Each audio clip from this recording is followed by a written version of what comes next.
Hello and welcome to C.A.R.S. That's right, C.A.R.S. and relevant specs.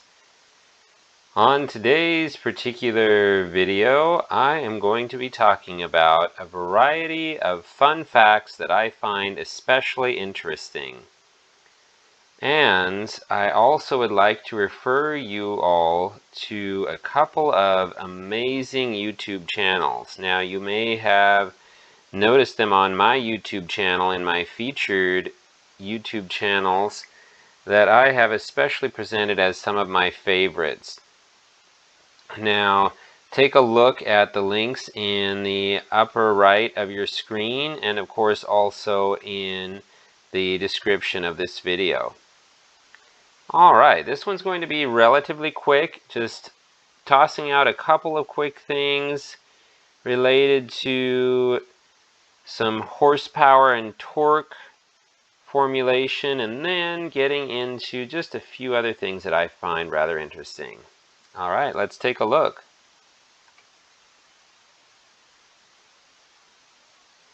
All right, this first one should be relatively familiar for those of you who are more interested in the engineering side of engines, especially internal combustion engines in the United States of America. But I find this one rather fascinating because there's a side to this which you will see more of in those videos that I've mentioned from the other creators, Engineering Explained and Driving for Answers. But if we break down this particular equation, horsepower equals torque times RPM divided by 5,252 for the United States figures. General principle is the same anywhere in the world, just some of the numbers are different.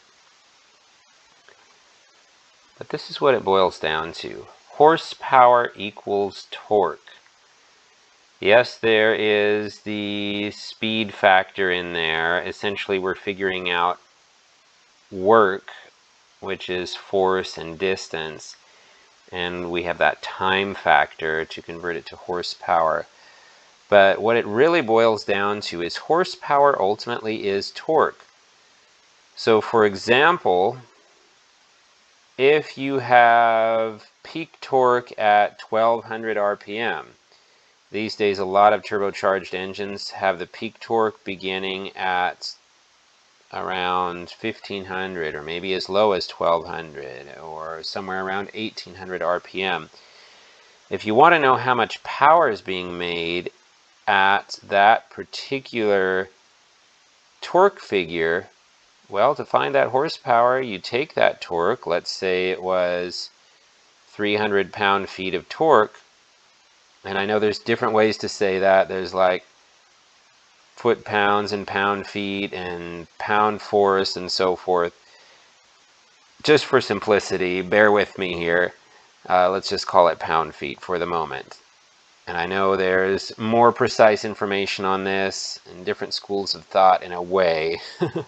But trust me, those videos I was telling you about, they do a much better job and more accurate job of explaining this, so I'm tossing out some ideas for now. But you take the torque and you multiply it by the RPM, and then you divide that by 5,252, and that gives you the horsepower figure. So one of the most fascinating things about this, to me anyhow, is that you can find out, okay, this particular engine being advertised is 320 pound-feet of torque or 400 pound-feet of torque or whatever, but guess what? It's at a low RPM. So in actuality, what you're saying is this engine makes X amount of horsepower at this low RPM. So it may make this low horsepower figure of like 120 or 170 horsepower at a low RPM. Well, that doesn't sound all that great, so marketers will focus on this really high torque figure. Now, torque does still play a role, even if it is at a low RPM, of course, and we'll get into that in a bit. Anyhow, It's a fascinating topic. I plan to dive more fully into this, at least in my own personal research in the near future. Let's take a look at our next fun fact. The acceleration of a vehicle is largely determined by the ratios of the transmission and final drive, not simply by engine horsepower and torque. So generally speaking, you'll hear a lot of advertisements focusing on, well, peak torque of X number at such and such RPM, or peak horsepower at 6,500 RPM, or whatever.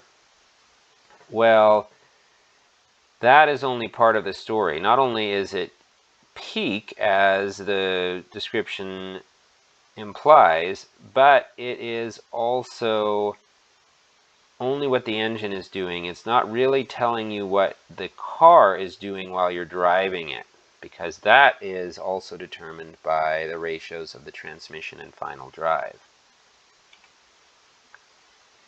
Here's my next fun fact. Due to limitations of engines and transmissions, much of a typical vehicle's acceleration is completed outside of its engine's peak torque. So that ties nicely with the last fun fact I had shared, and that is, in essence, when you have an engine, you may hear peak torque or peak horsepower figures stated, but that is only one part of the overall torque curve.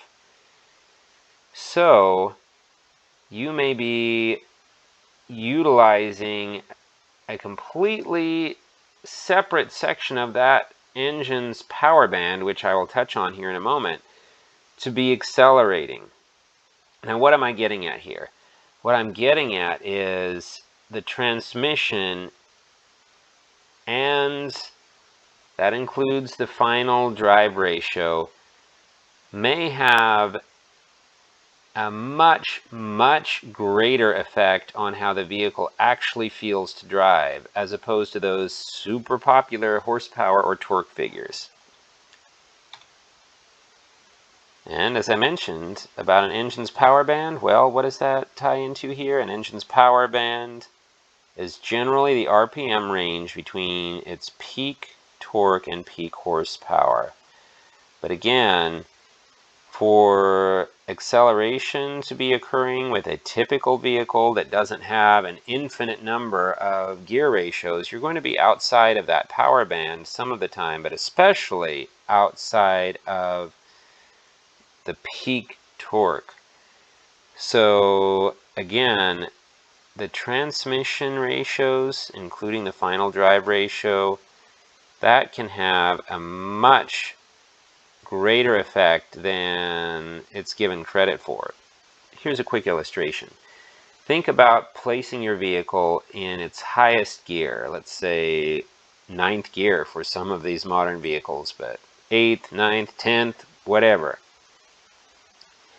And you're just at that low range of peak torque. So let's say you have one of the engines out there that has peak torque at just 1500 RPM. So try going into 8th gear at 1500 RPM and then accelerating.